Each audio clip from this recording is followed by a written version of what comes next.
Do you solemnly swear or affirm that the testimony you are about to give is the truth, the whole truth, and nothing but the truth, so help you God? Let the record show that all the witnesses answered in the affirmative. You may be seated. My name is Ryan Fobbs Graves, and I'm a former F-18 pilot with a decade of service in the U.S. Navy, including 2 deployments in Operation Enduring Freedom and Operation Inherent Resolve.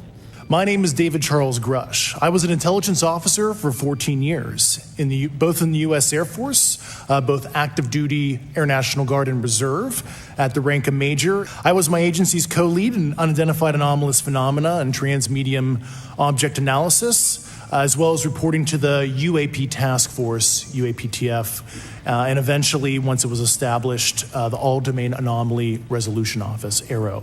As you know, my name is David Fravor. I'm a retired commander in the United States Navy. In 2004, I was a commanding officer of Strike Fighter Squadron 41, the world-famous Black Aces. I was informed in the course of my official duties of a multi-decade UAP crash retrieval and reverse engineering program. I went in through the hangar door, and in the hangar door was the disc, the flying saucer that I worked on. I saw it sitting there, and we walked by it. It had a little American flag stuck on the side, and I thought, oh my God, this finally explains all the flying saucer stories. This is just an advanced fighter. Just either describe or note that aircraft that are being witnessed, particularly by the 30 folks that you're working with, are essentially outside the scope of anything that we know of today and the technology we have today. Mr. Graves, Mr. Fravor? Yes, the objects that are being seen by commercial pilots are performing maneuvers that are unexplainable due to our current understanding of our technology and our capabilities as a country. And that applies for the military as well. Mr. Fravor?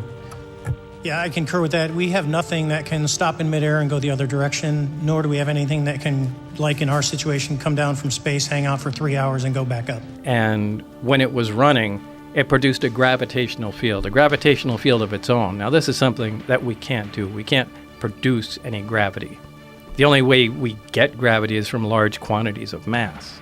But there's no machine we can have that turns on that makes gravity. Like, you can turn on an electromagnet and it makes a magnetic field. We can't make a gravitational field. Mr. Gresh, finally, do you believe that our government is in possession of UAPs?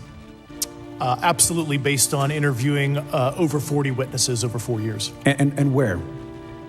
I know the exact locations, and those locations were provided to the Inspector General and some of which to the intelligence committees. I actually had the people with the firsthand knowledge provide a protected disclosure to the Inspector General. Has the U.S. government become aware of actual evidence of extraterrestrial, otherwise unexplained forms of intelligence? And if so, when do you think this first occurred? I like to use the term non-human. I don't like to denote origin. Keeps the aperture open, both scientifically. Right. Certainly, like I've discussed publicly previously, 1930s. You don't know how many have worked on it, and no one gave any indication. This could have been there for 50 years. It could have been there for 5 years. I know of multiple colleagues of mine that got physically injured. And the activity...